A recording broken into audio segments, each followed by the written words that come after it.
Okay, previously एक lecture हो चुका है रिकॉर्डेड और एक अब सेकेंड लेक्चर हमारा चल रहा है आज। ठीक है। एंड आज का टॉपिक बेसिकली है, ये आपको विजिबल भी होगा स्क्रीन पे, ऑक्यूपेशनल हेल्थ। जी सब प्रेजेंट है?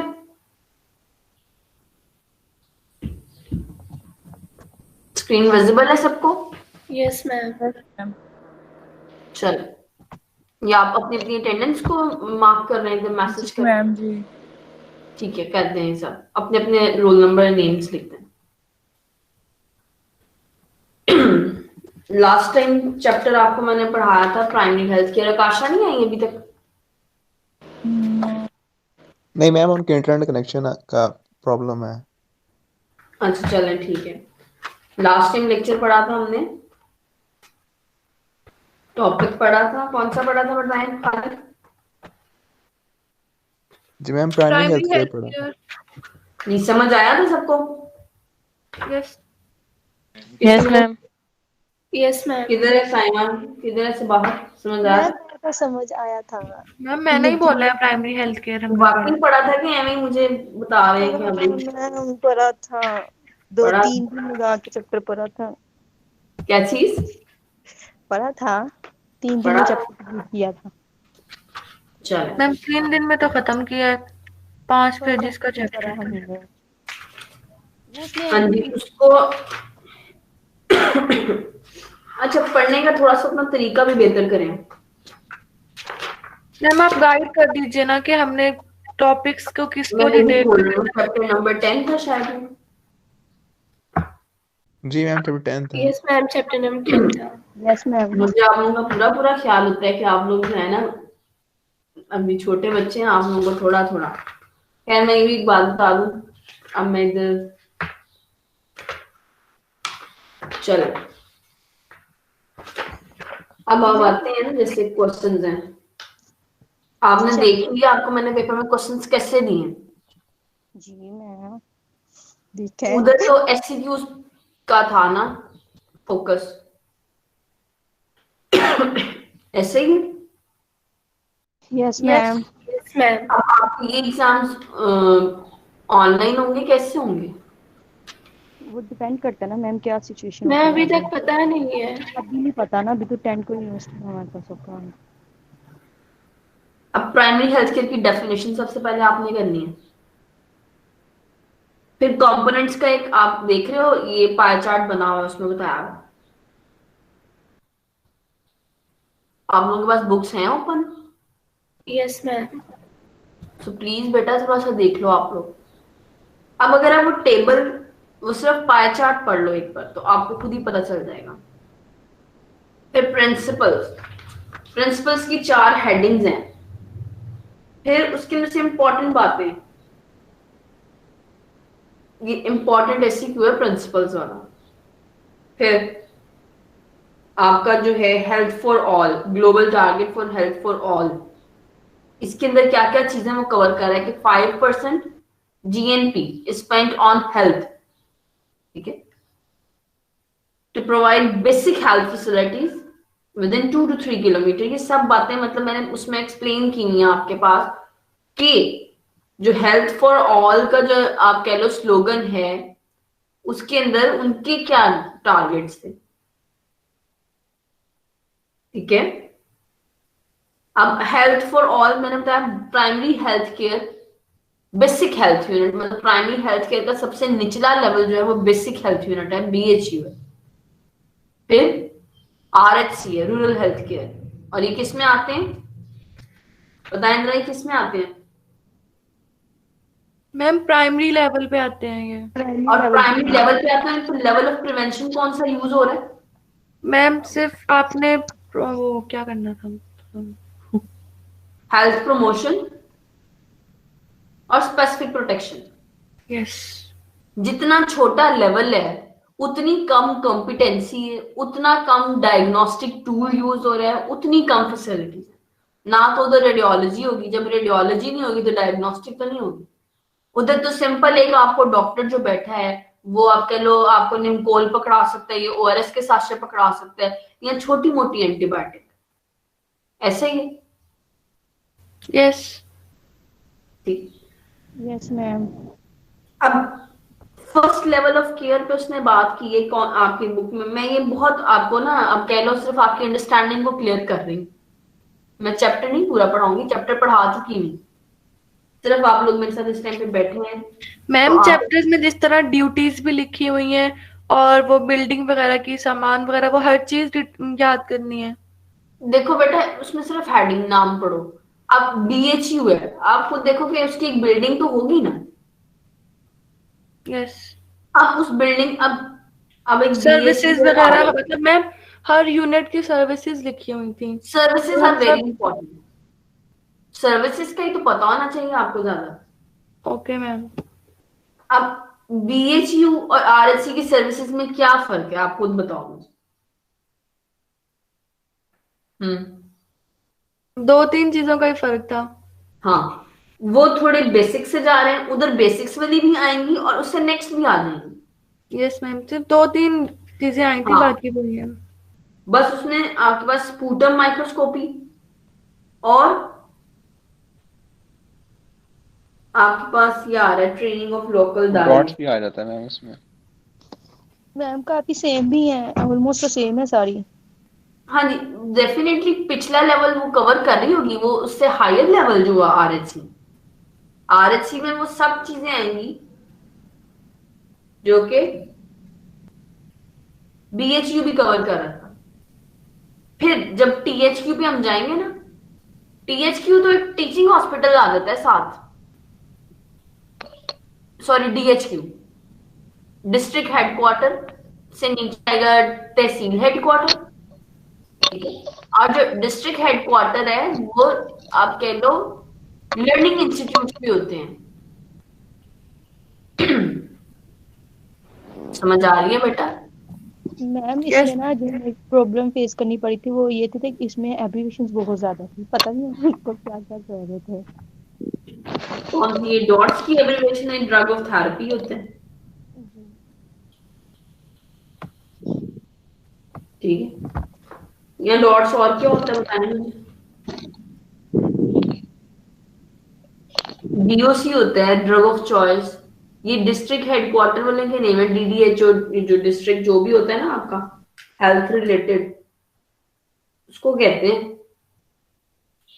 ये सीडीसी कम्युनिकेबल डिजीज कंट्रोल, आपने जब पूरा चैप्टर पढ़ा हो तो उसमें सात एब्रिविएशंस लिखी होती हैं। मैम यहाँ पर एक और चीज थी कि ये प्रोविंसेस किसका वाइज माइक ना ऑन है? उन्होंने। माइक बंद करें अपना, बहुत शश आ रहा है। कौन था? अब बोलें जरा माइक दोबारा ऑन करके, या टाइप करें अपना मैसेज।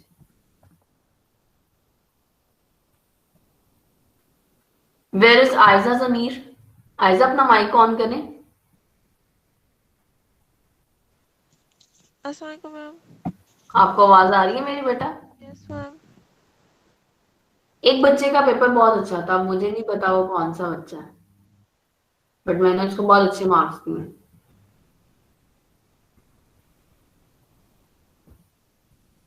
अब नाम नहीं याद, बट मैं देखूंगी तो मुझे याद आ जाएगा।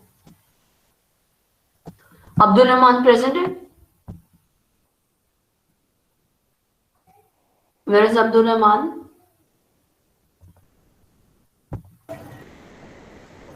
अस्सलाम वालेकुम मैम। ये अब्दुल रहमान बोल रहे हैं? नहीं मैम। फिर? मैम आमिना। आमिना, आप तो सो रही हैं अभी तक हैं। नहीं मैम, मैं सो नहीं रही, मैं जाग रही हूँ। मैंने आपसे बात अच्छा पूछनी थी कि जी बेटा मैम जो पूछिए। स्टेटिस्टिक्स हमें साथ साथ ना चैप्टर में स्टेटिस्टिक्स भी दी हुई थी, हाँ, मतलब कि फिगर्स आती हैं। पाकिस्तान में। जी। तो मैम हाँ, वो भी हमने याद करनी है, लाइक अगर हम लोगों को क्वेश्चन आता है तो वो भी हम लोग साथ साथ लिखेंगे, या देखो फिर उसको इतना एमसीक्यू। डिटेल क्वेश्चन में देती, बट एक बात बताऊं, कम्युनिटी मेडिसिन नाम ही सीखा है। आपको स्टैटिस्टिक्स पता होनी चाहिए कि आज प्रेजेंट आप कभी देखते हो कोरोना के केस, रोज वो बताते हैं कि इतने लैक्स पेशेंट हो गए हैं, इतने कवर यस। रिकवर कर गए हैं, इतने डिटेरियोरेट कर गए हैं, इतनी डेथ्स हो गई हैं। जी मैम। तो बेसिकली स्टैटिस्टिक्स पाकिस्तान की तो आपको पढ़ने चाहिए, पंजाब के चलो पढ़ने चाहिए, मैंने कभी सिंध के पढ़े। सही है मैम। उसकी जरूरत नहीं है, ठीक है। ओके। आपको पता होना चाहिए ड्यूटीज ऑफ एमओ क्या है, मेडिकल ऑफिसर की क्या ड्यूटी होती है। जी बहुत मैम, अच्छा, ड्यूटीज तो अलग लिखी है ना। ठीक है। वो तो हमने अब की है ना। आरएचसी में आपको पता है कि यहाँ पे एक्सरे रूम भी है, लेबोरेटरी भी है। बीएचयू में नहीं था ऐसा कुछ भी। फिर टीएचक्यू में आपके पास स्पेशलिस्ट सर्विसेज भी है, पीड्स भी आ जाती है, गायनी डिपार्टमेंट भी आ रहा है, सर्जरी भी आ रही है, ठीक है। बुक्स आप लोगों ने नहीं खोली हुई, मुझे ऐसा लग रहा है। मैम खोली हुई है। नहीं, मैंने खोली हुई है। मैम समझ मेरी। लग रही है ना मेरी बात। जी मैम। जी मैम।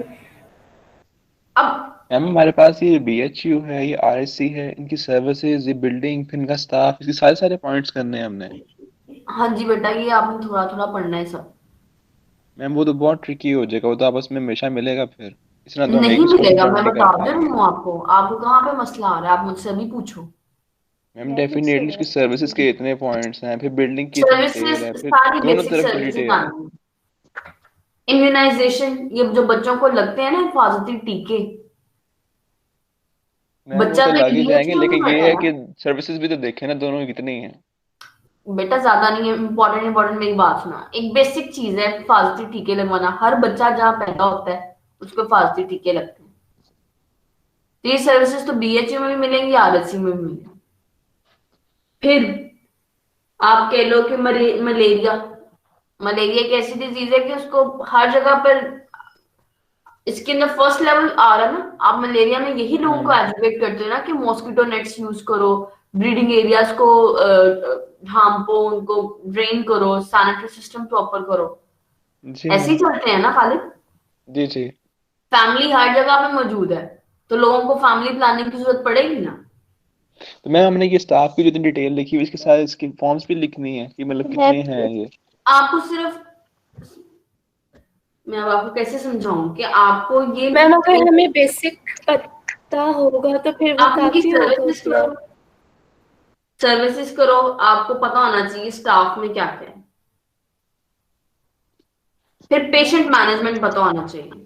मैम आप तो ये सेम बता रही हैं, दोनों में सेम क्या? अगर आपने डिफरेंस दे दिया तो फिर हम क्या करेंगे? तुम कह रही डिफरेंस नहीं मैं थी। दूंगी, मुझे पता है कैसे देना है पेपर। आपको जैसे मैं पढ़ा रही हूँ पेपर वैसे ही आएगा। आप मुझे ये बताएं, आपका पिछला पेपर जैसे पढ़ाया गया वैसे ही नहीं आया था? तो हाँ, वैसे ही रहा था। नहीं, एक ऐसे दो ही था। ट्रिक क्वेश्चन दिए थे जो, अब हर ट्रिक को अगर मैं सॉल्व करना सिखा देती। अब मैंने हम्म। न्यूमेरिकल तक सॉल्व करना सिखा दिए। अब जो क्वेश्चंस थे उनको अगर थोड़ा सा ट्रिकी डाला, एक दो ही ट्रिकी डाले थे, ज्यादा ट्रिकी डाले ही नहीं थे। ये बात मुझे भी पता है। सिर्फ लेवल ऑफ प्रिवेंशन और आपके पास जो था ना उसका, वो सवाल ट्रिकी था। और मैंने बहुत बताया था कि लेवल ऑफ प्रिवेंशन बहुत इंपॉर्टेंट है। अब यही लेवल ऑफ प्रिवेंशन आपकी इधर भी यूज हो रही है, अगर आप देख रहे हो।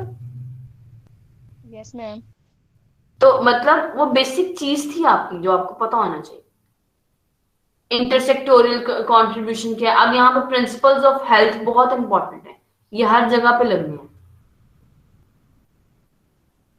अपने आप को देखो, प्रोफेशनल डिग्री है, उसको प्रोफेशनली उसको यूज करो, अपने नॉलेज को। ये समरान मुझे सुन रहे? जी मैम सुन रहा हूँ मैम। समझ आ रही? जी मैम आ रही है। गैर जरूरी बातें लिखता रहता है समरान। मैम कंसेप्चुअल लिखता हूँ। जी, तुम्हारे सारे पेपर अगर अब पिछले पेपर तो खैर वो जो क्लास टेस्ट है, मैंने एक की पिक्चर ली हुई है रिसेंट जो मैंने चेक की है। मैं सही बात बताऊं तुम्हें। नहीं मैम और रहने ये दें। मिड तो मैं डेफिनेटली बंडल कॉलेज वालों के पास आपके जाएगा, उनको भी पता चले बच्चे ने क्या की। मैम एक बच्चे रिक्वेस्ट को करनी थी मुझे। मैम एक रिक्वेस्ट मेरी सुनिए। जी बेटा। मैम लास्ट टाइम आपने 10 क्वेश्चन दिए थे ना असाइनमेंट में ना, तो मैं कह रही हूँ अब आप साथ साथ हमें कवर करवाते रहिएगा जो क्वेश्चन इंपॉर्टेंट होंगे। बाद में फिर हमसे इतने अच्छे से नहीं होते, ऐसे हम साथ साथ कर लेंगे। साथ साथ ही कर रहे हो, आपने पिछला चैप्टर पढ़ ही लिया। नहीं नहीं, वो जो बुक्स वाले क्वेश्चन आपने बिफोर मिड्स करवाए थे ना, 3 मिड्स। अच्छा, वो एमसीक्यूज मैंने कराए थे आपको और ट्रिक सॉल्व करना सिखाया था बस। और मैम ये 10 असाइनमेंट की बात कर रही है, जो असाइनमेंट दी थी ना असाइनमेंट में 10 आपने। क्वेश्चंस थे। कौन सी असाइनमेंट बेटा? मैम आप भी मैम दिए नहीं थे। मलेरिया वाली टॉपिक से आपने असाइनमेंट दी थी ना, चैप्टर जी नंबर बेटा। 2, उसकी बात कर रही है। उसमें क्या कह रहे हो, साथ साथ क्या? तो मैं कह रही हूँ अगर अब कोई चैप्टर में इंपॉर्टेंट क्वेश्चन होंगे ना तो आप हमें साथ साथ करवाने हैं। अब पहले हमारे अच्छा, पास जैसे लास्ट टाइम मैंने आपको साथ साथ ही बताए थे, वो मैंने असाइनमेंट सॉल्व कराई थी, उसके 20 मार्क्स की वेटेज आपको कुछ नहीं बताती। वो तो बताती है ना, वो हम काफी लास्ट पे चले एंड पे चले गए थे ना, तो मिड से मेरी 3-4 बात दिन सुनिए, हमें सारे पढ़े मेरी थे। बात सुनिए। अगर जी मैं आपको कह दूं कि ये चीज इंपॉर्टेंट है, तो आप बाकी सारा क्या नहीं पढ़ेंगे? मैम, मैं वो नहीं कह रही। जैसे जी। आपने 10 क्वेश्चन दिए थे ना असाइनमेंट में कि हमने ये करने हैं, ठीक है। हाँ तो जी, मैं हाँ कह रही जी। हूँ अगर इस टाइम अगर हमारे पास अब जो हमने आफ्टर मिड स्टार्ट किया है ना, तो जो इंपॉर्टेंट क्वेश्चन होंगे ना 7 बॉक्स वाले जी चैप्टर तो आप करवा रही हैं, तो बॉक्स में मार्क करवा दे बेटा, ये वाले आपने करने हैं, इस तरह ये क्वेश्चन आ सकता है। चलिए तो मैं हमें तो बता पता दूंगी। अच्छा, नहीं मेरी है बात कि सुनिए। अब तक आपके बाकी सब्जेक्ट्स के कितने लेक्चर हैं? जैसे कम्युनिटी मेडिसिन का आज दूसरा है, फार्मा के कितने हो गए हैं? फार्मा का भी अभी तो 2 ही हुए मेरे ख्याल। मैम आज मैम हमारा इंटरेक्टिव, एक इंटरेक्टिव मैम हुआ है, एक और 2 आज उसका रिकॉर्डेड आए एक हैं। बच्चा रिकॉर्डेड बोले, डले एक हुए हैं, बच्चा और बोले, आज दोबारा लाइव होना है। एक बच्चा बोले, मुझे कोई समझ नहीं आई। मैम एक इंटरेक्टिव है और एक रिकॉर्डेड है, अभी अभी कल दोबारा होगा बस। मतलब सही जा रहे हैं, हमारा भी ठीक जा रहा है काम। यस मैम, आपका, ठीक जा रहा मैम आपके हाथ में है। 2 चक्कर करा दूंगी मैं, ये बात बताऊं आपको। मैंने रिकॉर्डेड चाहे मैं भेज दूं आधा, बट मैं आपके साथ इंटरेक्टिव भी कहेंगे तो मैं इंटरेक्टिव इंटरेक्टिव पढ़ा नहीं जा सकता ना अब ज्यादा इस तरह से। आपको इंटरेक्टिव मैम होना प्रोफेशनल। चाहिए आपका। क्या बेटा? इंटरेक्टिव लेक्चर होना चाहिए हमारा, क्योंकि हम डिस्कस कर लेते हैं काफी कुछ, चलो पता मैं चलता इंटरेक्टिव ले लेती हूँ, मुझे कोई इशू नहीं है। मैम आपने रिकॉर्डेड अगर डालना है तो उसके बाद से मैं जिस तरह भी गाइड कर रही इतना गाइड कर दीजिएगा कि बुक में से आप किस तरीके से पढ़ोगे, बस बाकी कोई इशू मैंने नहीं। अभी जो अब तक बता रही हूँ, ड्यूटीज मेडिकल ऑफिसर की पता होना चाहिए। बीएचसी और आरएचसी का डिफरेंस आपकी बुक में लिखा हुआ है। यस मैम, सबसे लास्ट पे। आप सारा बीएचयू आरएचसी की यहाँ से डिफरेंस कर लें, ठीक है। और जो इम्पोर्टेंट बातें हैं ना कि ड्यूटीज ऑफ मेडिकल ऑफिसर क्या होनी चाहिए, है। जी मैम। ठीक है। और सर्विसेज कौन कौन सी हैं, सर्विसेज आपने करनी अंदर से। Patient management eight BHU. अब ये पे बिल्स और ये जो एम्पैरिस्ड अकाउंट है, इसका मतलब ये होता है कि जैसे आप कह लो कि आप एक बिल बनाते हो मंथली। ये बच्चों ने क्वेश्चन किया हुआ था, मैंने नीचे एक्सप्लेन भी कर दिया था उसी टाइम पे, पढ़ा था आप लोगों ने वो? खालिद, एम्पैरिस्ड क्या होता है अकाउंट, बताना मुझे। आपने बुक पढ़ी है, आपने लेक्चर सुना है, जी मैम। बताओ जरा। मैम हमारे पास एक मेडिकल ऑफिसर के पास एक बीएचयू होता है, जहाँ पे उसने अपने सारा जो है ना अपना बिल हम्म। पे करना होता है, वो उसको 1000 का मिलता है। तो बाद में उसने हम्म। जाके उसको यूटिलाइज करना होता है नेसेसरी रिक्वायरमेंट्स के लिए, मतलब जो उसको चीजें चाहिए होती हैं, जो उसको प्रोडक्ट्स अपने परचेज करने होते हैं, उसमें हमारे पास कुछ भी हो अब देखो, सकता एक है। मेडिकल ऑफिसर अपनी तनख्वाह में से तो नहीं ये काम करेगा। जी मैम, उसको एक्स्ट्रा बीएचयू, मिलते हैं इसके लिए। भाई वो अपने ऊपर थोड़ी पैसे लगा रहा है। इस बीएचयू का कोई बल्ब खराब है, कोई वॉशरूम में कोई इश्यू है, तो वो उसके ही बेटरमेंट के लिए लगा रहा है। या पेशेंट के लिए, जैसे आप कह लो ग्लूकोमीटर चाहिए या बीपी टेस्ट चाहिए, या तो वो 1000 रुपीज उनसे ले लेगा, या वो मंथली उनको वो जो आप कह लो रसीदें नहीं होती, रिसीप्ट, वो शो करेगा कि मैंने इसे अपने बीएचयू के लिए ये चीजें यूज की। अगर उसको किसी हेल्पिंग स्टाफ की जरूरत है, वो तो खैर अकाउंट में नहीं आती है, बट अकाउंट में आपके पास जो कि आप कह लो बीएचयू की ही मेंटेनेंस के लिए आती है, ठीक है। Yes ma'am. अब आगे आ जाते हैं। अब सारा चैप्टर तो आपको मैंने बता दिए, आपको मैम फर्क एक आखिरी बात, जी बेटा। मैम जो हमारा लास्ट टॉपिक था ना यहाँ पे, control of rural health problems, ये आपने नहीं पढ़ाया था तो ये हम भी नहीं करेंगे। कहाँ नहीं पढ़ाया मैंने, कहाँ लिखा है ये? मैम लास्ट पेज नंबर 185 पे। Page number 185, physical environment, biological environment. Control second last page है मैम। मेरे मैम पे तो टेबल, मैम जो टेबल बने ना उससे उससे पिछले उससे पेज पे पिछले है। वाला है 185 पेज नंबर। क्या नहीं मैंने पढ़ाया मैम की भाई। बुक डिफरेंट है। Control of rural problems, rural health problems. क्या क्या लिखा है उसको रीड करो, मैं अभी बता देती हूँ, मेरे पास तो नहीं पढ़ा। Physical environment, biological environment, control on communicable diseases, maintenance of vital statistics, maternal care, primary health care. ये headings है मैम। मेन हेडिंग क्या थी? Control of rural health problems. 4 लाइनें 4 बातें आपने बोली है सारी, इनको पढ़ना कौन सा मुश्किल काम है वैसे? मैम मुश्किल नहीं है, मैं आपसे इसलिए तो मतलब पूछ आप रही हूँ। तो मेरे से ना वो कर रहे हैं कि मैम मैंने भाई। टॉपिक भेजा है आपको, वो क्या बेटा? ज्यादा लेंथ का है, मैंने टॉपिक भेजा है आपको पिक्चर लेके, अच्छा मैं आप देख, देख लो।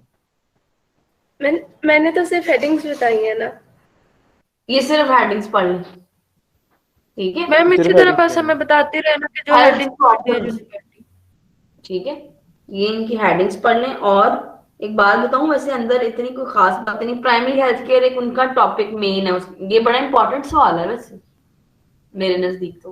वैसे हमें लग क्या रहा मैम हेल्थ है आपके नजदीक अगर इम्पोर्टेंट है तो हम पढ़ लेंगे, हम इसलिए तो पूछ रहे हैं, मतलब कि ये ऊपर कौन ऊपर से बोल रहा है? पढ़ेंगे। ये सबाहत बोल रही है? नहीं मैम, आमिना। आमिना? आमिना? आमना सईद? जी मैम। क्या आमना अमीर भी है ना किधर? अमीन? नहीं, आमिना सईद। अंसा किधर है?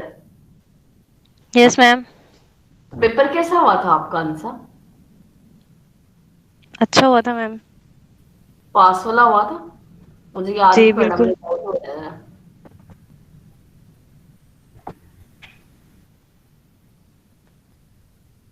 ये फैजान अली किधर? फैजान रियाज प्रेजेंट है? Yes ma'am. फैजान आप उठ गए हैं? क्या पढ़ यस रहे हैं हम लोग? क्या मैम। अभी तक हम बातचीत कर रहे हैं? मैम प्राइमरी हेल्थ केयर के बारे में बात कर रहे हैं। क्या होता है प्राइमरी हेल्थ केयर, जरा बताएं मुझे, वो डेफिनेशन बताएं। उसमें हॉस्पिटल मैनेजमेंट आ जाती है सारी, और एम ऑफिसर्स की मैनेजमेंट आ जाती है कि वो किस तरीके से काम करता है। दोबारा बोलें जरा फैजान। यस मैम, दोबारा बोलिएगा। प्राइमरी हेल्थ केयर की डेफिनेशन बताएं मुझे। मैम वो इसके अंदर यही होता है कि हॉस्पिटल्स वगैरह के अंदर किस तरीके से मामला देखे जाते हैं, और इसमें जो मेडिकल ऑफिसर होता है उसका क्या किरदार होता है। आपने पिछला लेक्चर भी नहीं सुना ना? मैम शायद बिजी होऊंगा उस टाइम।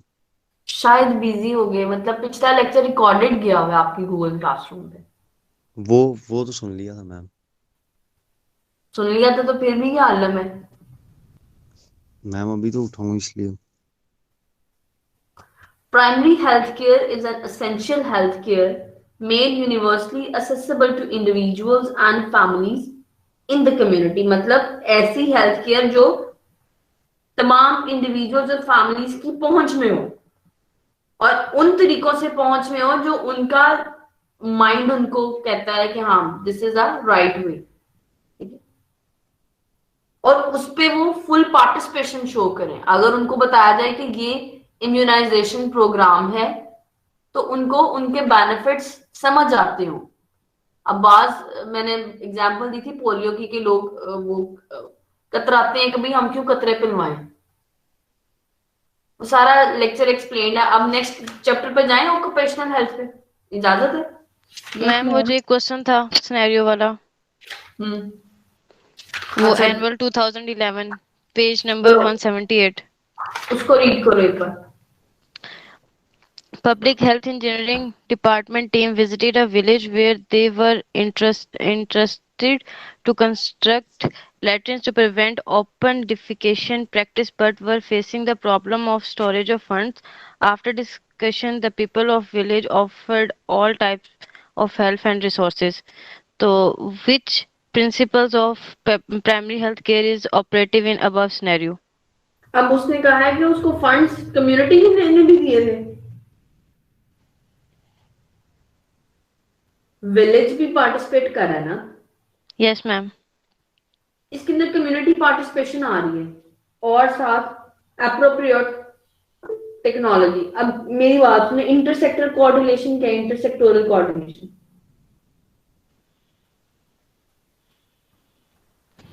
मैम इसमें ये होता है कि सिर्फ एक हेल्थ नहीं आ डिपार्टमेंट, जी मैम। ठीक है, तो इसके अंदर मेनली तो कम्युनिटी पार्टिसिपेशन और इंटरसेक्टोरल कोऑर्डिनेशन आ रही है, या एप्रोप्रिएट टेक्नोलॉजी, सॉरी इंटरसेक्टोरल तो नहीं आ रही, कम्युनिटी और एप्रोप्रिएट टेक्नोलॉजी आ रही है। मेनली कम्युनिटी हो गया और साथ अप्रोप्रिएट टेक्नोलॉजी के बारे में लिखना है। हाँ लिख दो बेशक। ओके अच्छा, ये जो बाकी क्वेश्चंस है ना ये वाले, ये किसी भी बुक में एक्सप्लेन्ड नहीं है, ठीक है, ये मतलब आपने खुद अंडरस्टैंड, जैसे आपने तो मुझसे पूछ लिया ना, मैंने बता दिया, बट ये क्वेश्चंस ऐसे हैं कि इनको थोड़ा सा आपने खुद सोचना होता है। जब आप पूरा चैप्टर पढ़ते हो ना, ये क्वेश्चन तभी सॉल्व होते हैं। अब ये बड़ा अच्छा क्वेश्चन है और ये बड़ा अच्छा ट्रिक है और ये मैं दे भी सकती हूँ आराम से। फिर इसमें उसने और क्या किया, प्रिंसिपल्स ऑफ हेल्थ केयर पूछा है विद एग्जाम्पल। प्रिंसिपल्स तो मैंने आपको पहले ही बताया कि बड़े इंपॉर्टेंट है, ठीक है। तो मैम इसमें 3 प्रिंसिपल्स लिखे हैं, तो यहाँ पे तो 4 लिखे हैं, फिर हम कौन से 3 एक्सप्लेन करेंगे? क्या 4 ही लिखे हैं आपसे? उसने विच प्रिंसिपल ऑफ हेल्थ नहीं देखिए ना, उसने लिखा है कि राइट ब्रीफली, जी, तो उसने लिखा है कि राइट ब्रीफली 3 अदर प्रिंसिपल्स, तो मतलब पहले वाले क्वेश्चन में हमारे पास एक प्रिंसिपल आएगा। पहले को सिर्फ आपने नाम लिखना है और थोड़ा सा बता देना है, हाँ भी इसमें कम्युनिटी पार्टिसिपेट करिए, और वो अप्रोप्रिएट टेक्नोलॉजी है ना कि भाई लैट्रिन हम यूज कर लें, अब आप लोग ओपन डिफिकेशन ना हो ताकि सैनिटरी प्रॉपर हो। बेसिकली इसके अंदर ज्यादा जो अच्छा जा रहा है ना वो कम्युनिटी पार्टिसिपेशन है, क्योंकि लोगों ने इसके अंदर फंड्स दिए उनको, ऐसे ही है ना। जी मैम। हाँ ठीक होगी। और कोई बात? अब चले आगे नेक्स्ट चैप्टर पे। Yes ma'am. चैप्टर नंबर कौन सा है? वो 14 है? नहीं 13 है मैम। 13 है। अब what is meant by occupation? मुझे पेज नंबर अब मिल रहा है, चैप्टर नंबर 13 है मैम। अच्छा, व्हाट इज ऑक्यूपेशन? मैम कोई भी ऐसी एक्टिविटी जिसको हम परफॉर्म कर रहे हैं एक्सपेंसेस अर्न करने के लिए अपनी डेली लाइफ के। यस, जिससे आप अपनी अर्निंग के लिए आप यूज कर रहे हैं, ठीक है, जॉब और प्रोफेशन, एक्सपेंसेस के लिए अर्न कर। ठीक है। अब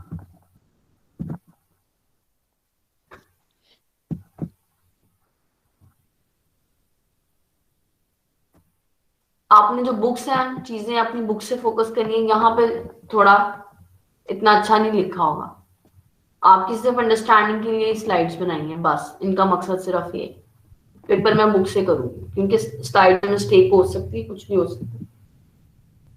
फिर हम बुक ना पढ़ लें मैम साथ साथ, आप बुक से बुक पढ़ते भी साथ साथ खोल लें, स्लाइड्स भी साथ साथ कर लें, ठीक है, दोनों चीजें कर लेते हैं। मैंने बुक खोली नहीं है, कहीं भी मसला मैम, इस आएगा। तरह आपने हमें फर्स्ट 2 चैप्टर्स बताए थे ना पढ़ाने के बाद कि ये चीजें आपने इस तरीके से याद करनी है, इसको भी हमें बस इस तरीके से गाइड कर दीजिएगा। मेरा ख्याल है मैंने पिछला सारा चैप्टर जो है ना एक बार दोबारा ओवरव्यू दिया है इधर बैठ के भी। यस मैम, इसके लिए भी कह रहे हैं जिस तरह आपने फर्स्ट 2 चैप्टर्स में बताए थे। इसको आप मेरे साथ में कर लेंगे, इसको भी कर लेंगे, परेशानी वाली बात नहीं। आपको मैं वर्चुअल भी ऐसी एजुकेशन दूंगी जैसे क्लास में ही हो रही है, इंशाल्लाह मैम। ठीक है ना, परेशान नहीं होना जितना होगा। Excuse me ma'am. जी बेटा। मैम मैं ये कहना चाह रहा था कि लेक्चर स्टार्ट कर लेते हैं क्योंकि ये लेक्चर रिकॉर्ड हो रहा है और रिकॉर्डिंग के बाद जो है वो हम लोग अपनी जो प्रॉब्लम्स हैं वो शेयर कर लेंगे। अब तक तो सारा रिकॉर्डिंग नहीं आया, नहीं पिछला भी सारा।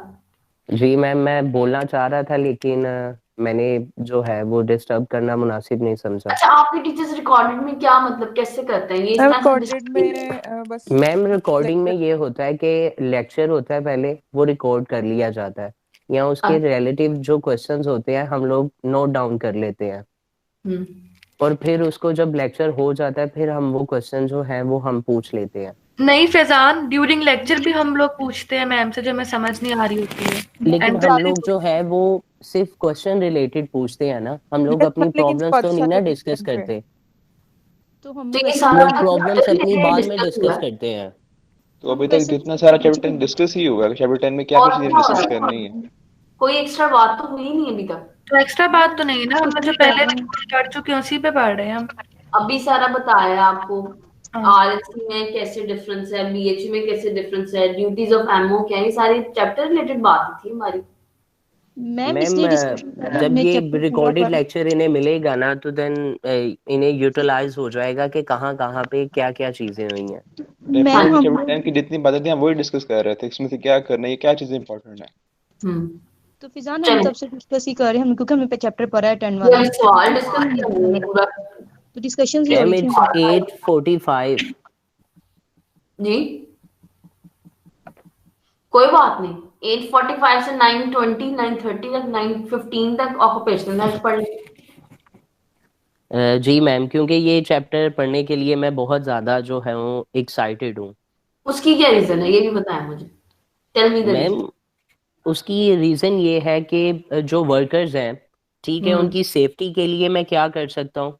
ठीक है, जो यस ऑफिस में काम करते हैं एम्प्लॉयज़, यस उनके लिए हम लोग क्या चीज़ें कर सकते हैं। ठीक है, यस। तो इसके लिए मुझे थोड़ी सी ज़्यादा जो है वो एक्साइटमेंट हो रही है। Every occupation is have some disorders या आप कह लो hazards. For example yes ma'am. एक फार्मर काम कर रहा है अपने, उसका ये फार्मिंग ऑक्यूपेशन है, उसको क्या हैजर्ड्स हैं उससे? जी मैम, अगेन फार्मर रिपीट को क्या कीजिएगा। हैजर्ड्स हैं अपने ऑक्यूपेशन से? मैम आवाज़ नहीं आ रही मुझे आपकी। मैंने कहा एक फार्मर है, एक आप कह लो जो खेती बाड़ी करता है इंसान, जो खेत में हल चलाता है, जी मैम। उसके क्या हैजर्ड्स हैं, उसके ऑक्यूपेशन से नुकसानात क्या हैं उसके? मैम कुछ भी हो सकता है, मीन्स के उसकी अब अगर वो अपनी हेल्थ की केयर नहीं करता, ठीक है, बहुत सारे सेफ्टी प्रोसेस हो सकते हैं। कि हाँ अगर वो खेतों में काम करता है, ठीक है, उसे अगर चोट लग जाती है तो उसकी वो मैनेजमेंट नहीं करता, वो वैसे ही रहने देता है मेन तो किसी के डिसऑर्डर बजाय। हैजर्ड ये है कि उधर कीड़े मकोड़े बहुत ज्यादा हैं, जी मैम। सांप, बिच्छू, स्नेक हाँ जी, और भी बहुत सारी चीजें। ठीक है ना।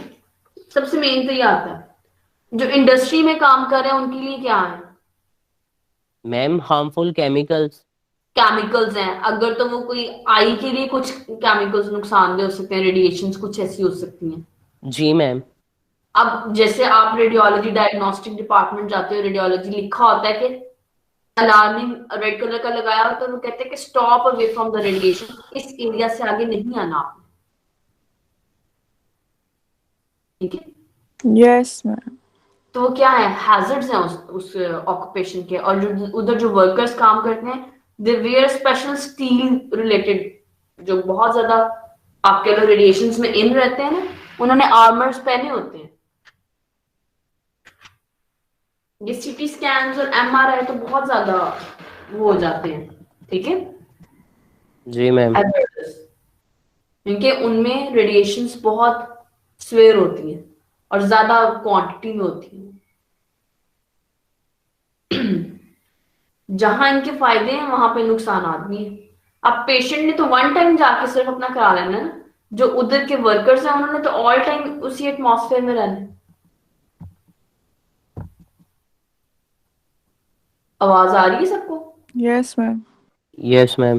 मैं जरा परेशान हो गई, मैंने कहा यही ना हो कि मेरा कोई मसला हो गया नेट का या पता नहीं क्या हो गया, ठीक है। अब डिफेंस रिलेटेड ऑक्यूपेशन क्या है? एक आर्मी का बंदा अगर बॉर्डर पे खड़ा है तो क्या उसको कहीं से भी कोई अटैक हो सकता है, कहीं से भी उसके पास फॉरेन फोर्सेस आ सकती हैं, कोई उसमें टारगेट वो क्या कहते हैं, टारगेट टेररिज्म होती है, क्या होती है वो, target killing, target killing. Yes. कोई भी काउंटर टेररिस्ट जो अटैक होता है, आप उसमें उसकी डेथ हो सकती है, ठीक है। अब टूरिस्ट गाइड है, अगर वो टूरिस्ट गाइड ड्यूरिंग बताते उसका कोई आप कह लो वो बहुत हाइट पे उनको एक करके दिखा रहे एक्टिविटी, या उनको बता रहा है, उनको ट्रायल दे रहा है कि भाई ऐसे इसको आपने नदी को अबूर कर लेना है, नीचे पूरी खाई है, ठीक है। हर ऑक्यूपेशन के हैजर्ड्स हैं। अब ऑक्यूपेशन में वो कहते हैं कि ड्यूटी टाइम होना चाहिए प्रॉपर। अब उसने क्या, एग्रीकल्चर के केसेस में उसको डे टाइम में काम करना चाहिए, ठीक है। Yes. वर्कर्स जो इंडस्ट्री में काम कर रहे हैं, ओवर क्राउडिंग को प्रिवेंट करने के लिए उसमें शिफ्ट्स बना दो आप, ठीक है। Getting my point? Yes, ma'am. अब वो कहते हैं कि आपकी स्लाइड पे लिखा है occupational health should aim at the promotion and maintenance of the highest degree of physical, mental and social wellbeing. इसमें हमने वर्कर के 3 चीजों पे फोकस करना है, वो mentally, physically and socially wellbeing. The prevention among workers of departments और departures from health caused by their working condition, उनकी जो वर्किंग कंडीशन से उनको नुकसान आते हैं उसको प्रिवेंट किया जाए। और ड्यूरिंग एम्प्लॉयमेंट अगर कोई आप कह लो सिक आता है तो उसको सिक लीव भी दी जाए। फिर एक वर्कर को प्रॉपरली उसके आप कह लो जो उसको ऑक्यूपेशन सूट करता है उस डिपार्टमेंट में रखा जाए, ठीक है। अगर एक बंदा इंडस्ट्री में फॉर एग्जांपल थ्रेड में काम कर रहा है, कोई और डिपार्टमेंट में काम कर रहा है, अगर तो उसको थ्रेड से एलर्जी है, आपको पता है थ्रेड्स वगैरह भी टीबी करवा देते हैं, इनकी एक स्पेसिफिक स्मेल होती है। और मेरे पास एक ऐसा पेशेंट आया जिसने कहा कि भाई मैं सूतर के धागे का काम करता था तो मुझे उससे टीबी हो गया। मैं बड़ी हैरान हुई, मतलब मेरे लिए न्यू थिंग थी। कहता उसकी स्मेल जो होती है हम कॉन्टिन्यूसली इनहेल करते थे और मेरे वहां पे 1-2 वर्कर्स और को भी टीबी हुई थी। समझ आ रही मेरी बात बेटा? तो मैम इसमें कोर एलिमेंट्स की जो कोर एलिमेंट्स हैं सेफ्टी के वो क्या होंगे? सेफ्टी के एलिमेंट्स यही है कि आप जो है एक लिमिट है एक चीज की, आप कह लो जैसे इतनी रेडिएशन बॉडी बर्दाश्त कर लेती है, उससे आगे हैजर्डस है। उसमें ये होता है कि आप टाइम टू टाइम अपनी लीव लो, ठीक है, 15 दिन का रेस्ट लो, उस एटमॉस्फेयर से बाहर रहो, एक लिमिटेड आप अपने मास्क लगा लो, ये प्रोटेक्शन में आ जाता है जी। कि मास्क लगा लो। या अब डेफिनेटली ऑक्यूपेशन तो नहीं कोई छोड़ सकता ना इतनी आराम से। अब in the health care professionals में क्या होता है, ये जो आपके नीडल्स हैं, ये जो आपके ब्लेड्स हैं, अगर कट लग सकता है या प्रॉपर इनकी डिसइंफेक्शन नहीं होती है तो क्या होता है, वो ट्रांसमिटेबल डिजीज है जो ब्लड रिलेटेड है। मैं बहुत बार बताती हूँ hepatitis B C is a very common disease in this situation. HIV, ठीक है।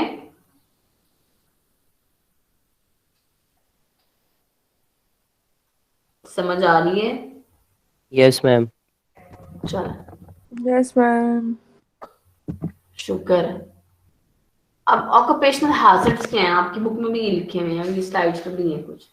एक तो फिजिकल हैजर्ड्स आ जाते हैं, फिर केमिकल हैजर्ड्स हैं, बायोलॉजिकल हैजर्ड्स हैं, मैकेनिकल हैजर्ड्स हैं, साइकोलॉजिकली उसको ट्रॉमा मिलता है। अब जैसे उसको पता है कि अगर उसने किसी वर्कर को देखा उसको टीबी हो गई है फैक्ट्री में काम करते हुए, साइकोलॉजिकल हैजर्ड्स है ना। मैकेनिकल, अगर मशीनरी में वो काम कर रहा है, हाथ आ जाते हैं लोगों के, सुई खुब जाती है लोगों की हड्डियों में, मसल्स में खुब जाती है, पता ही बात है जो मशीन में काम करते हैं लोग। मैम मैंने सुना है जो यानी कि इस तरह मशीन्स के साथ काम करते हैं उनके एयर भी इफेक्ट होते हैं, कानों में भी इफेक्शन हो जाता है। हाँ, क्योंकि शोर मुसलसल मशीनों का सुन सुन के होता है ना छोटे। ठीक है, फिर क्या किया जाए इनका? किया क्या जा सकता है इसको, आप उसको अगर तो उसको मसला ज्यादा आ रहा है, अगर तो वाकई उसके अंदर वो इम्पेयरमेंट आना शुरू हो गई है तो उसको अर्ली डिटेक्ट करें। अब क्या क्या किया जा सकता है, ये किया जाए उसको अर्ली डिटेक्ट करें, ठीक। फिर उसको उस ऑक्यूपेशन से उसको कहें कि दूसरा ऑक्यूपेशन तुम चूज कर लो, ये तुम्हारे लिए नुकसान दे। इसके केस में अर्ली डिटेक्शन और इनकी time to time evaluation workers की जरूरी है। मैम वैसे जो हमारी फील्ड है इसमें क्या हैजर्ड्स हो सकते हैं? मैंने बताया ये जो आप सैम्पलिंग करते हो, हम जब वो इलेक्ट्रिकल इंस्ट्रूमेंट यूज करते हैं इलेक्ट्रो में, तो उनका भी तो उसमें क्या, उसमें तो कोई आपके नॉइज, उसकी मशीन की आवाज है क्या? नहीं मैम, हमें वो करंट वगैरह नहीं लग सकता अगर लग प्रॉपर यूज करना है। लग सकता सकता है। है। अब ये जो सीपीआर करते हैं ना, इसमें शॉक देते हैं, वो शॉक पैड्स जब रखते हैं ना, अगर वो शॉक पैड्स आपको कहीं पे भी टच हो जाए तो उसको पता है कितना कितना हैवी वो करंट देता है वो मशीन कार्डियोवर्ट करने के लिए। पता है सीपीआर जो कार्डियोपल्मोनरी रिससिटेशन करते यस हैं, मैम। एंड पे करते हैं जो बिल्कुल उसमें करंट देते हैं, वो अच्छे खासे जाउल्स एनर्जी जाती है उससे। वंस ना उसको स्टार्ट, मैंने ना ऐसी बेड पे हाथ रखा हुआ था और मेरे जो टीचर थे उन्होंने ये करना था, शॉक देना था पेशेंट, उन्होंने कहा stay away from the patients bed too. Electrical चीजें करंट पास करती हैं, कंडक्टर है ना ये। जी। मतलब मैंने सिर्फ पेशेंट के बेड पे, उसने कहा नो, कुछ भी नहीं रखना, हाथ भी नहीं रखना, अपने आप को भी दूर करो, अपनी बॉडी को भी दूर करो। मतलब उसमें करंट डॉक्टर भी जब देता है तो थोड़ा साइड पे एक स्पेस मेंटेन करते हैं। यस मैम, और मास्क ग्लव्स वगैरह भी सेफ्टी के लिए। मास्क ग्लव्स की तो इसके अंदर बात नहीं, इसके अंदर तो सिर्फ करंट की बात है, उसमें कौन सा कोई इनहेलेशन हो रही है कोई ऐसी चीज। मास्क तो पहनते हैं कि भाई उधर डिफरेंट, किसी को फ्लू नजला खांसी कोई भी कर सकता है उधर। आपको मे भी आप जिस पेशेंट को डील कर रहे हो उसको टीबी हो सकती है, मास्क लगा लो, तो बताता थोड़ी है कोई, अल्लाह माफ करे बेचारा पहले ही। मैम जो ग्लव्स होते हैं उसमें से करंट पास हो जाता है?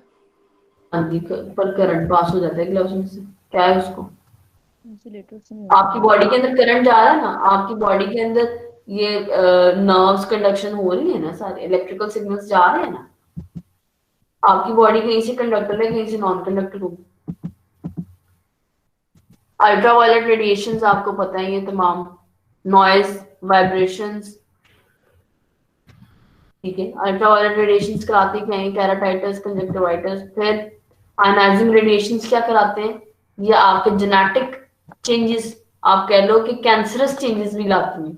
जब आपके डीएनए को जाके ये इफेक्ट करेंगी तो नेक्स्ट जनरेशन में आ सकती है चीजें, ठीक है। ये ल्यूकीमिया, अल्स्टेरिलिटी भी कॉज बन जाती है।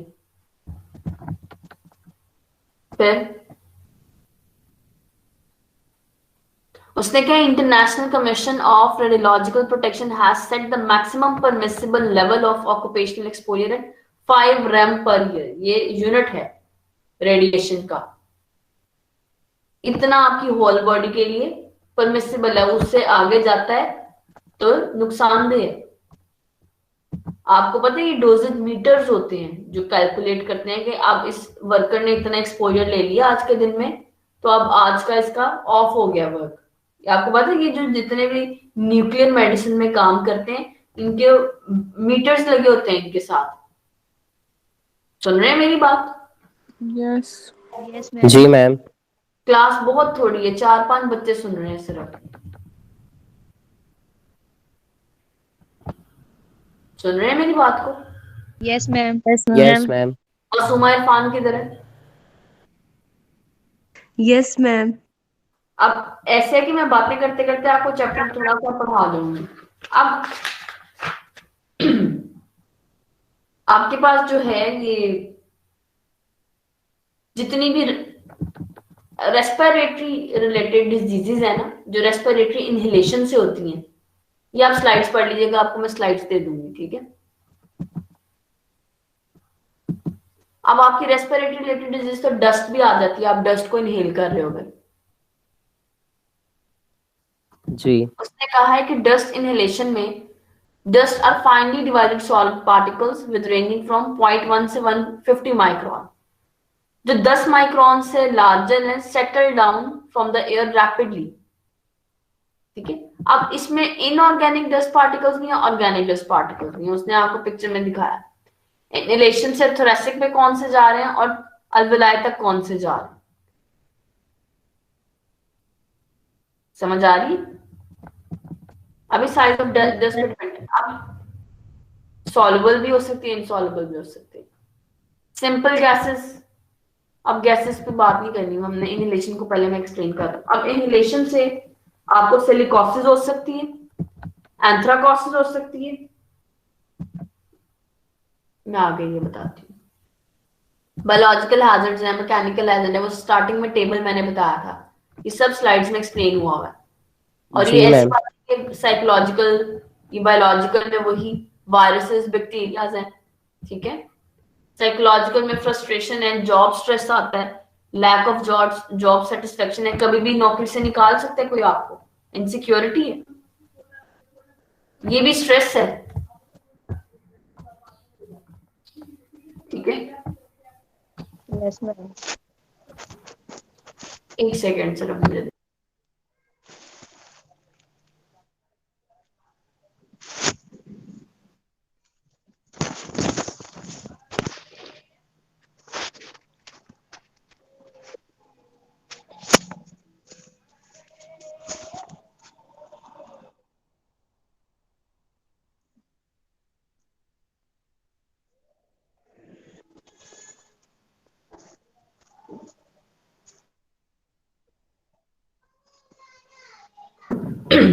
जी।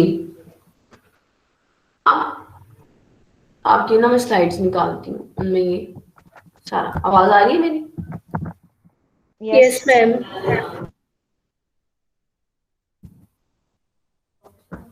न्यूमोकॉनियोसिस क्या है? ठीक है, इनहेलेशन से जो डिजीजेस आती है जिसमें केमिकल डस्ट वगैरह, अब उनके अंदर ही सारी कैटेगरीज है, सिलिकोसिस है, एंथ्राकोसिस है, बिसिनोसिस है, बेगोसिस है, एस्बेस्टोसिस है, फार्मर लंग्स है। आपकी बुक में भी ये सेम ऐसे ही है। फिर उसने उसको आगे जाके एजेंट और टाइप में डिवाइड किया। इनऑर्गेनिक डस्ट मैंने आपको एक मेन हेडिंग बता दी, ऑर्गेनिक डस्ट बता दी। अब ऑर्गेनिक डस्ट में बिसिनोसिस आ रही है, बेगोसिस आ रही है, कॉटन डस्ट आ रही है, ये सब चीजें आ रही है। और इनऑर्गेनिक में सिलिकोसिस, एंथ्राकोसिस, एस्बेस्टोसिस आ रही है। ये बड़ा इंपॉर्टेंट बातें, ठीक है। आपकी बुक में भी ये सेम ऐसे ही जा रहा है। जी मैम। अब सिलिकोसिस कैसे होती है? Caused by the inhalation of dust containing free silica और silicon dioxide. Go back. Then snow storm appearance in x-rays आपको मिलती है। एंथ्राकोसिस के इनहेलेशन ऑफ, एक सेकेंड,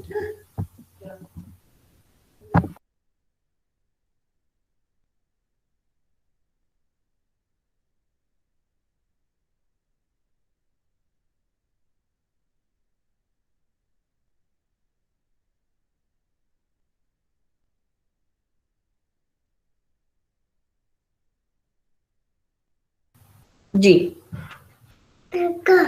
बुरी बात नहीं समझो।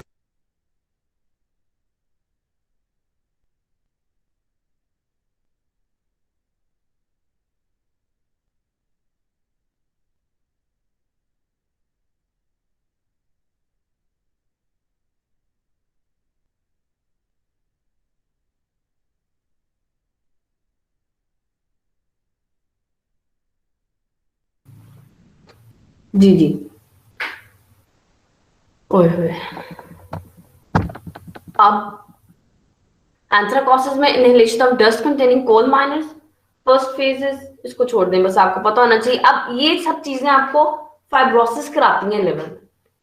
फाइब्रोसिस आप कह लो कि आपकी जो डिफरेंट लंग स्टेजेस है ना, इसमें अब आपको एक आपकी बुक में लिखा हुआ है, हार्डनिंग ऑफ लंग्स हो जाता है, लंग्स का वो एरिया टोटली फाइब्रोज्ड हो जाता है।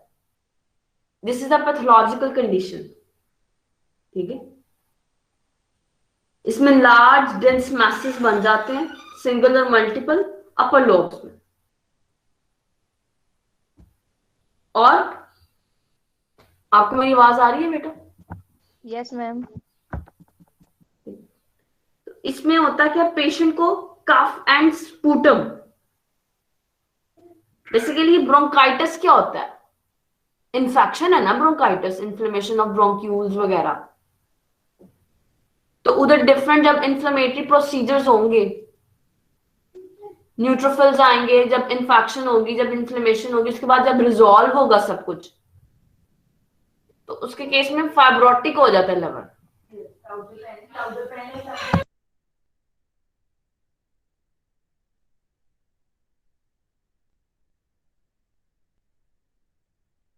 अच्छा, इसके बाद क्या होता है आपकी एस्बेस्टोसिस में, उसने आपको 4 स्टेजेस बताई हैं जो रेस्पिरेटरी डिसऑर्डर्स जो हो रहे होते हैं हमारे अंदर। सबसे पहले बेनाइन प्लूरल प्लैक्स बनते हैं,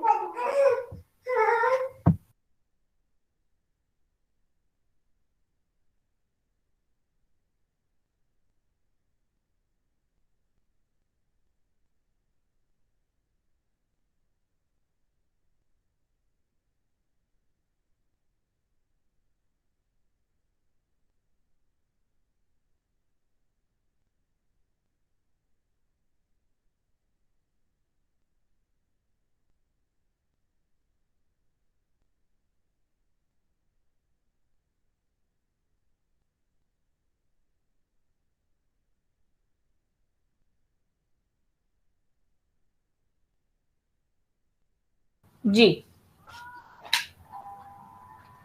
बेनाइन प्लूरल प्लैक्स आते हैं। और कौन कौन सी स्टेजेस आती है, पढ़े जरा आप लोग, कुछ बोले, सुन रहे हैं मुझे सब? जी मैम आवाज आ रही है। तो बताएं ना, वो स्टेजेस 4 जो हैं लिखी हुई। जी ma'am benign benign pleural plaques हैं, प्लूरल प्लेक्यूज है, बेनाइन, देन फाइब्रोसिस है, देन वो मेलिग्नेंसी में कन्वर्ट हो। ठीक है जी ठीक है मैम।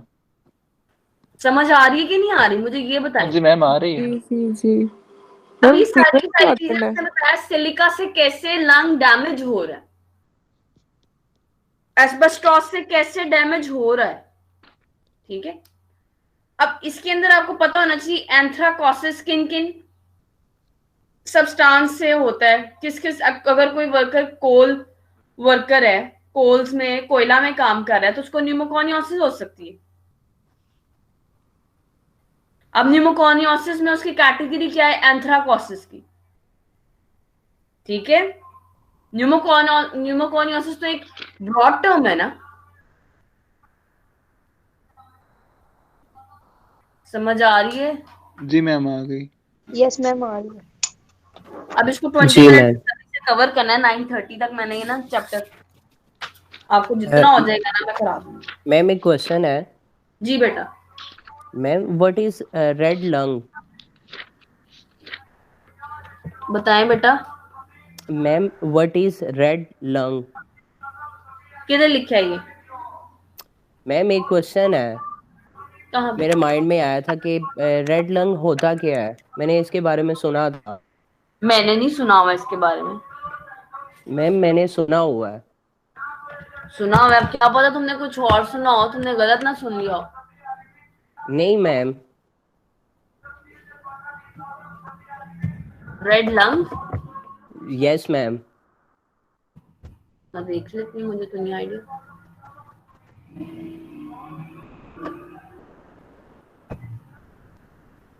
वो एक सिंपल सी बात हो सकती है, रेड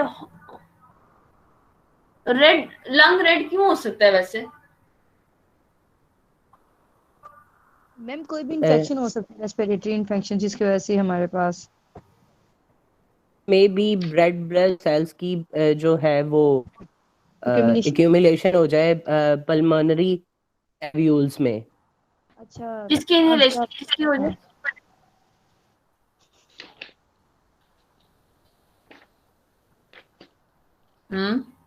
मैम मैं कह रहा हूँ कि जो हमारा पल्मोनरी सिस्टम है ना, उसमें रेड जी ब्लड सेल्स की एक्यूमुलेशन हो जाए अगर। हाँ, तो ये नॉर्मल भी हो जाती है, या कोई ना कोई आपको कह लो कि कोई ऐसी डिजीज हुई है जिसके अंदर रेड सेल्स कम्युलेट हो रहे हो, या तो ब्लड मैम ये सर्कुलेशन किसी ज्यादा केमिकल हो। की वजह से भी तो हो सकता है ना? जी बेटा, केमिकल्स की मैम वजह से। नहीं, जी जी। केमिकल्स की वजह अच्छा। से नहीं हो सकता ये। हम्म। ये कोई ना कोई आप कह लो सर्कुलेशन रिलेटेड या आपकी ब्लड रिलेटेड डिजीज में ऐसा हो सकता है, जहां पे सर्कुलेशन या आरबीसी उधर जाके एकुमुलेट होना चाहिए, स्टार्ट होना चाहिए, सही क्योंकि सही सही। आरबीसी तो सर्कुलेशन में है ना, जी मैम।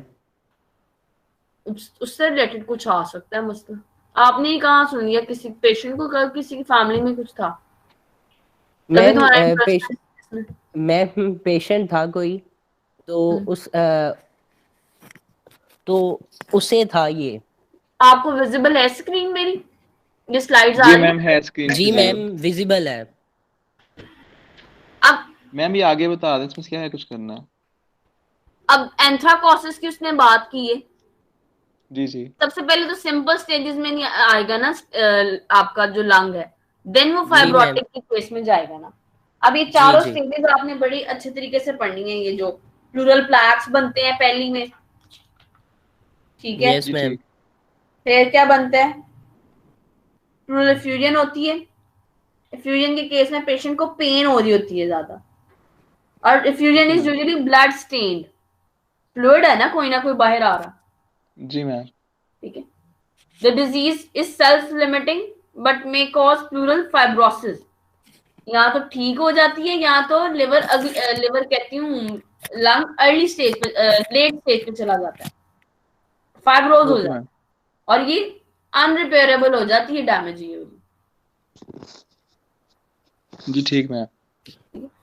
या उससे नेक्स्ट स्टेज आ जाती है मैलिग्नेंट डिजीज ऑफ प्लूरा, उस पे x-ray shows ground glass appearance in lower 2/3 of the lung.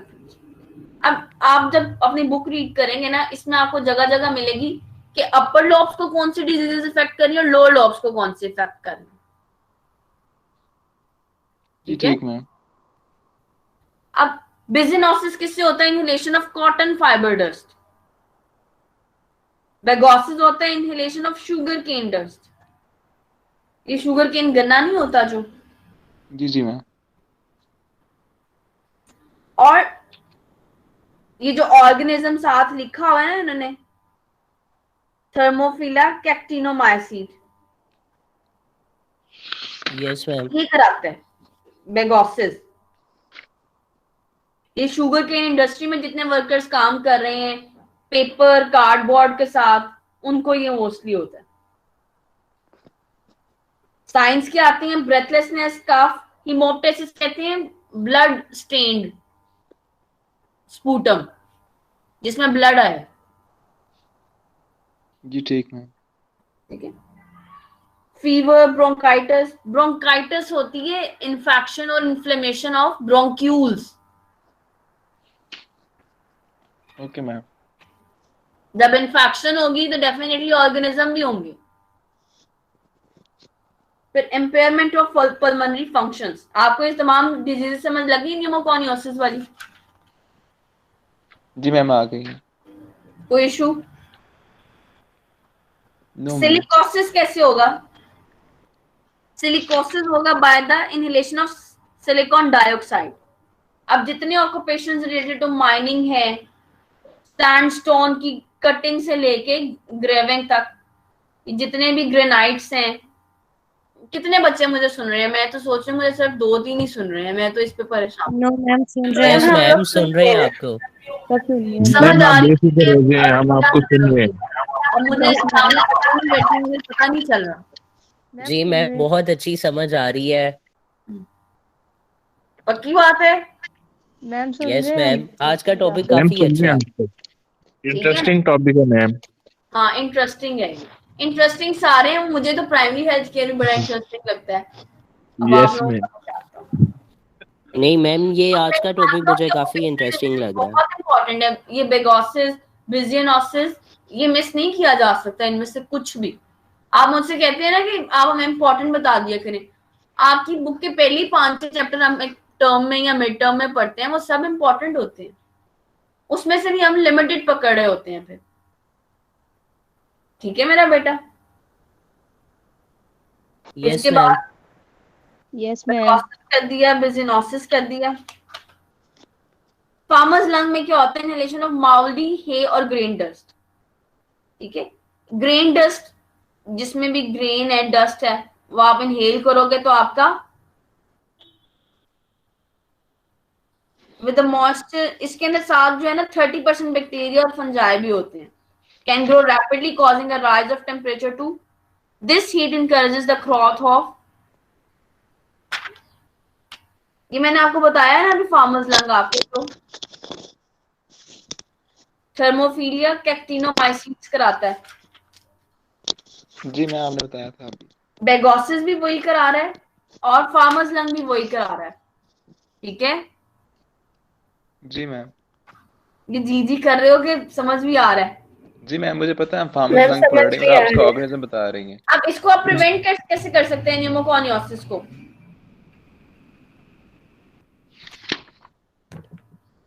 ये सारी स्लाइड्स में ना आपकी यही डिजीज लिखी हुई है, क्रॉनिक कफ, ये सब कुछ मैं आपको ना ये डाल दूंगी वहां पे।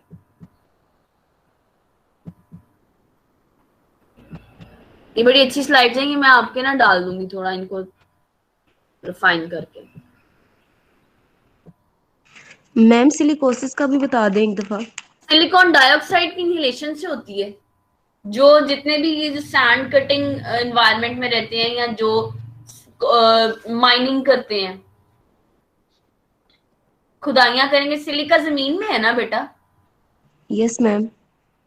तो अच्छा, अब सिलिका देखो, एक बड़ी इंपॉर्टेंट बात है, सिलिका आपके निकल तो वो लैंड से रहा है, बट ये इफेक्ट आपके अपर लोब्स को करता है ज्यादा। आपकी जो रेडियोलॉजिकल फाइंडिंग है ना इसके अंदर आपकी बुक में, जी जी ये सारी बहुत इंपॉर्टेंट है, पैथोजेनेसिस से लेके रेडियोलॉजी ट्रीटमेंट। चेस्ट एक्सरे पे क्या मिलेगा आपको? Snow storm appearance of lungs. अब ये तो आपने सिलिका जमीन से निकल रहा है, ये इफेक्ट अपर लॉब्स को ज्यादा कर रहा है। बहुत सारी डिजीज ऐसी हैं जो सिर्फ लोअर लॉब्स को इफेक्ट करती हैं। मैम हमें कैसे पता चलेगा कि ये वाली डिजीजेस अपर लोब को कर रही हैं और ये लोअर लोब को कर रही हैं? इसकी कोई स्पेसिफिकेशन होंगी? सिलिका अपर लोब को कर रहा है, आपका जो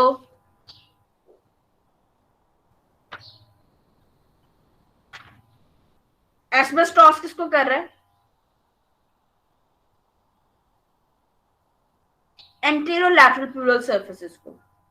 एंथ्राकोसिस किसको कर रहा है?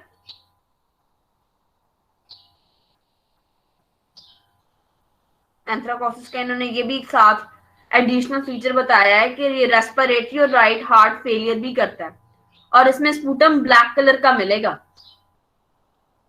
ठीक है, यस मैम। आप लोगों ने बुक्स खोली हुई है यहाँ पे? जी मैम। चलें, अब आज के लिए इतना काफी है। ठीक है, आपकी रेस्पिरेटरी डिजीज तो मैंने सारी करा दी। मैम हम प्रिवेंशन बाद में पढ़ेंगे। न्यूमोकॉनियोसिस की प्रिवेंशन क्या है अभी कर लेते हैं, चलें। मैम मेरा क्वेश्चन सुन लें आप। बाकी रह कितना चैप्टर गया है? बाकी 2 सफों का ही रह गया, ज्यादा तो रह भी नहीं गया। मैम मैंने एक क्वेश्चन पूछना है आप लोगों को। अच्छा, ये एक वर्ड इन्होंने टर्म यूज किए, एर्गोनॉमिक्स यूज किए है ना इन्होंने? यस मैम की। उसने कहा है कि एर्गोनॉमिक्स मस्ट बी अप्लाइड, और एर्गोनॉमिक्स क्या है? Is fitting the job to the worker. एक वर्कर की जो जॉब सूटेबल है उसको उसमें पुट किया जाए। अब आप कह लो कि भाई एक बंदा एमबीए कर चुका है, बट उसका आप कह लो उसकी बिजनेस स्किल्स ज्यादा अच्छी हैं as compared to IT work, या कह लो वो ऑफिस वर्क से ज्यादा अपनी प्राइवेट अपनी कह लो कि अपना बिजनेस कर सकता है, कोई कपड़े की मार्केटिंग कर सकता है, कोई इस तरह काम कर सकता है। मैंने ये एग्जांपल दी है, तो उसके लिए कौन सी जॉब फिट हुई? जिसमें उसका दिमाग चलता है, उसकी सेटिस्फैक्शन है, उसको अपने ऑक्यूपेशन से सेटिस्फैक्शन मिल रही हो। सो must apply ergonomics when putting any employer in any patient आपके ऑक्यूपेशन। ठीक है, फिर रेगुलर मेडिकल चेकअप्स, मैंने आपको बताया था कि आप अर्ली डिटेक्शन करें कि लोगों को कोई डिजीज से इनका, जैसे कोई अगर काम कर रहा है फैक्ट्री में तो उनकी आई एग्जामिनेशन करते हैं, उनकी विजुअल एक्विटी असेस करते रहे, उनकी नजर का टेस्ट करते रहे, मतलब ठीक है। मैंने आपको बताया था जो काम कर रहे हैं उधर डायग्नोस्टिक डिपार्टमेंट में, उनको मीटर लगे होते हैं जो कैलकुलेट करते हैं कितनी रेडिएशन इसने ले ली है, उस रेडिएशन तक आ रही है समझ? जी मैम आ रही है। अच्छा, और कोई क्वेश्चन है अब तक? मैम मेरा है एक क्वेश्चन ना। मैम मैंने किसी का कोई क्वेश्चन, कोई सुन रहा था मुझे? मैम मैंने क्वेश्चन पूछना है। जी बेटा। मैम आपने कहा है ना कि हमारे पास रेस्पिरेटरी डिजीजेज होती हैं, वो अपर लोब और लोअर लोब के लिए यानी डिफरेंट होती है ना, तो इसमें क्या स्पेसिफिकेशन होगी? हमें कैसे पता चलेगा कि अपर लोब को कर रही है इफेक्ट और ये लोअर लोब को कर रही है? हाँ जी, अच्छा आप बोल रहे हैं, दोबारा बोलिएगा। मैम आपने कहा था ना कि हमारे पास जो लंग्स हैं, ठीक है, उसके अपर लोब और लोअर लोब को डिफरेंट डिजीजेज इफेक्ट कर रही होती है ना, जी जी। तो हमें कैसे पता चलेगा इसकी कोई ये स्पेसिफिकेशन आप होगी? याद करेंगे ना, आपकी सिलिका, ये तो आपकी टिपिकल आपकी लर्निंग पे है, ये याद करना पड़ेगा। Okay ma'am. ये आपकी बुक में लिखा हुआ है, सिलिका अपर लोब्स को अफेक्ट कर रहा है, एंथ्राकोसिस एंट्रोलैटरल सर्फेसेस को अफेक्ट कर रहा है। किस डिजीज से नहीं मैम इनका स्पेसिफिक कॉज नहीं है कोई? जी बेटा, इनका स्पेसिफिक कॉज नहीं कोई, कोई इनका सिमिलर चीज हो जो अपर लोब सिर्फ अफेक्ट कर रही हो, इन आपस में सारे डिजीज में कोई कॉमन हो जो सिर्फ अपर लोब को अफेक्ट कर रही हो फिर? जी मैम हम यानी कि नहीं, एक ही डिजीज आपकी बुक में लिखी है जो अपर लोब को अफेक्ट कर रही है। जी ठीक। मैम एंथ्राकोसिस में भी लिखा हुआ है कि अपर लोब को अफेक्ट कर रही है। एंथ्राकोसिस भी कर रहा है अपर लोब्स को, और एक एंटेरोलैटरल भी कर रहा है, एक डिजीज। ये आप, मैंने बताया ना, आपकी बुक जब आप डिटेल में पढ़ोगे ना आपको पता चल जाएगा। ये एंथ्राकोसिस कर रहा है। और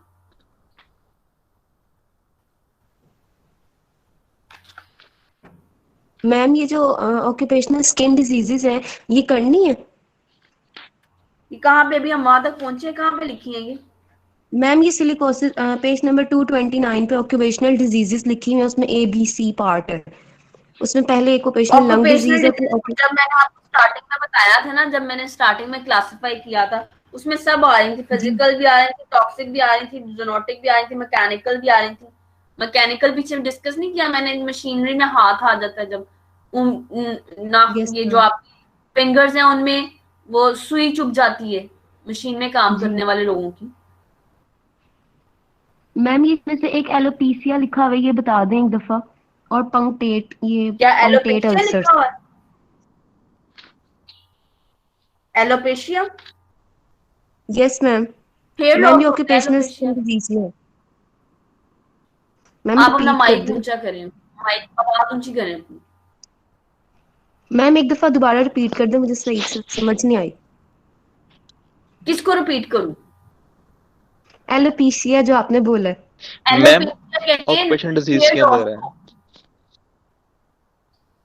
बाल नहीं रहना, बाल्डनेस, गंजापन। Okay ma'am. जी मैम ये एलोपेशिया में आती है, बाल गिरने लगता है। हेपरीन का जो एडवर्स इफेक्ट है ना, उसमें पढ़ा था हमने एलोपेशिया। ठीक है, यस मैम। एक तो मेडिकल मेजर्स करें, आप रेगुलर मेडिकल चेकअप करते रहें, हेल्थ एजुकेशन करें उनको। अगर उन किसी डिजीज उन्हें लग रही है अर्ली स्टेजेस पे, नोटिफाई कर दें पूरे इंडस्ट्री को, पूरे डिपार्टमेंट को, कि इस वर्कर को, जैसे अब टीबी अगर हो गई है, एक बंदा जो काम कर रहा है कॉटन इंडस्ट्री में, धागे की इंडस्ट्री में काम कर रहा है, जब आपको पता चल गया तो नोटिफाई करो उसको, रेस्ट दो 3 से 4 मंथ का, उसे कहो कि अपनी एंटी ट्यूबरकुलोसिस ट्रीटमेंट करे सारा, ठीक है, फिर दोबारा वर्क पे वापस आए, क्योंकि टीबी तो दूसरों को भी फैल जाती है। स्पेसिफिक प्रोटेक्शन करे, मेजर्स करे अपनी, ठीक है जी? ठीक है मैम, समझ आ गई? हाँ जी आ गई मैम। तो इस तरह की चीजें अप्लाई करें। फिर इंजीनियरिंग मेजर्स करें। आपकी जो इंडस्ट्री है उधर प्रॉपर वेंटिलेशन होने चाहिए, प्रॉपर एग्जॉस्ट सिस्टम होने चाहिए, ठीक है। जो डस्ट वगैरह है उसको आइसोलेट करने की मशीनरीज होनी चाहिए, आप कह लो जैसे एग्जॉस्ट सिस्टम होना चाहिए, डिफरेंट इक्विपमेंट्स होने चाहिए जो उधर ही जहां से धुआं निकल रहा है उस सोर्स को उधर ही उसको कंट्रोल करे चीजों को। दिस इज इंजीनियरिंग मेजर्स, ठीक है। yes, आपके पास आ रही है सब्स्टिट्यूशन, इफ पॉसिबल आप सब्स्टिट्यूट कर दें, फिर लेजिस्लेशन लॉ बनाएं।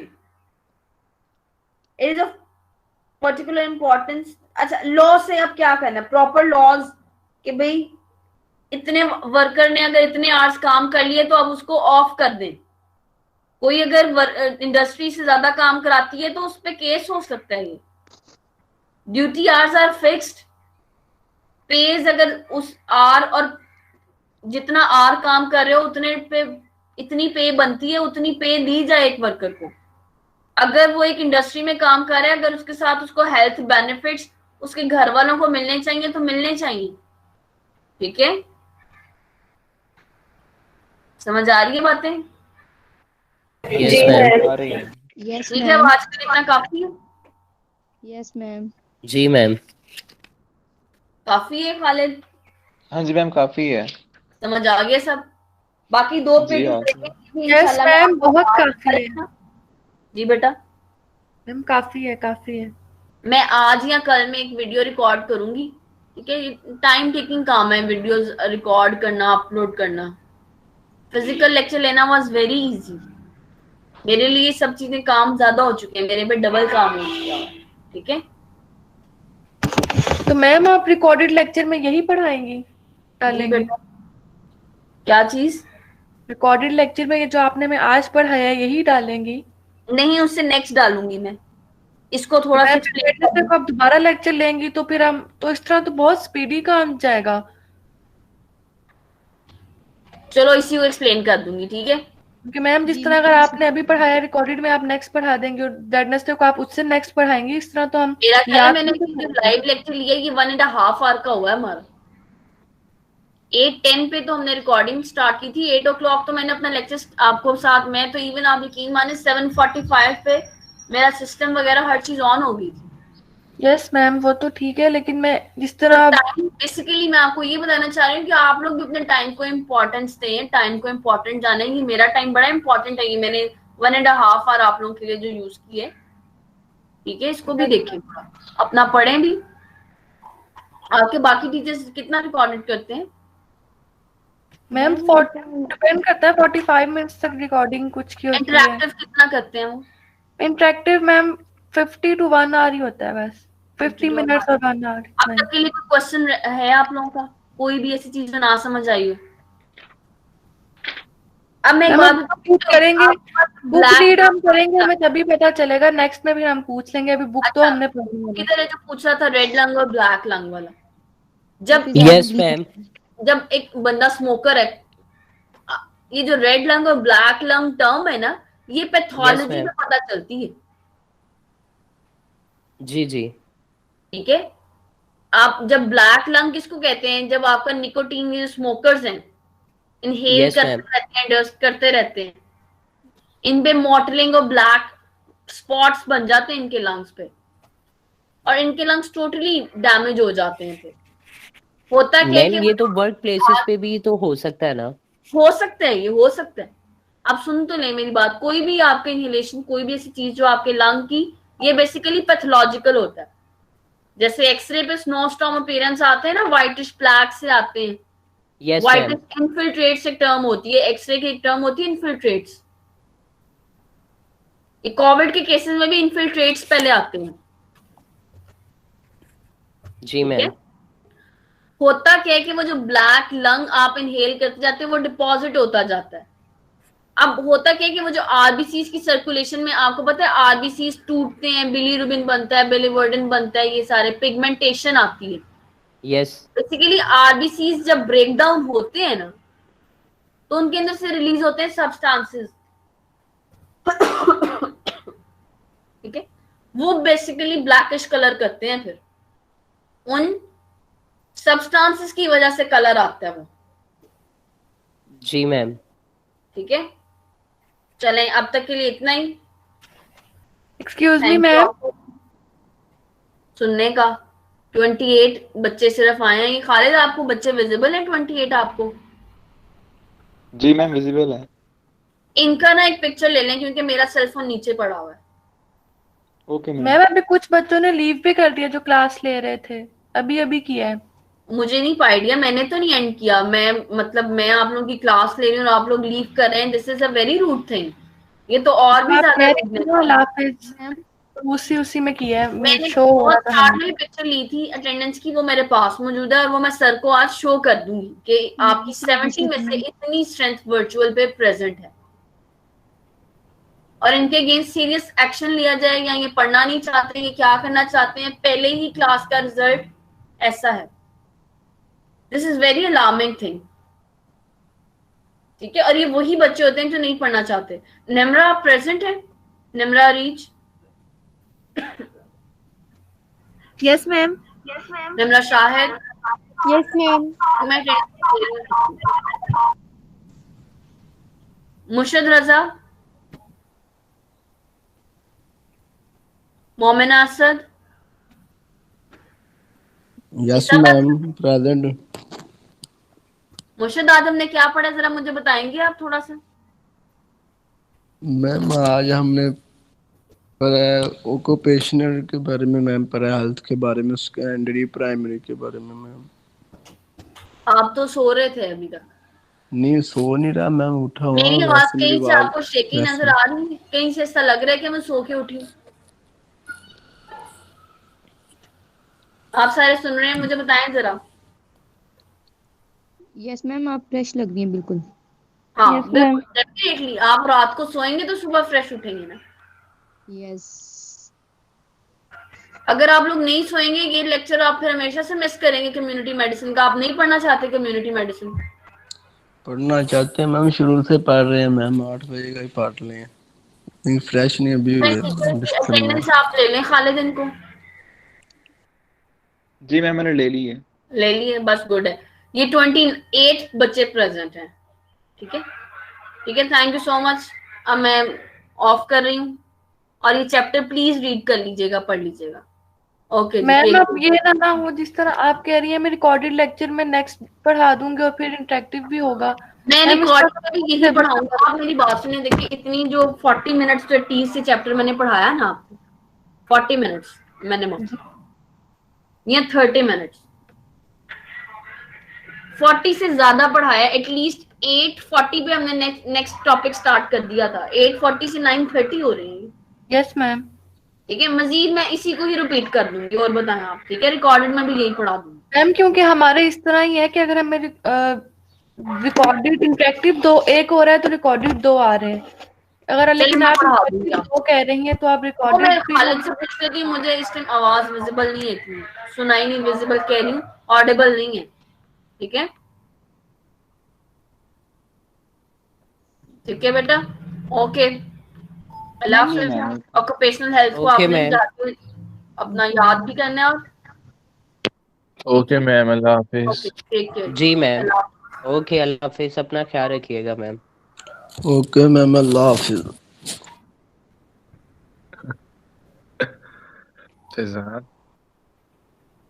मैम रिकॉर्डिंग तो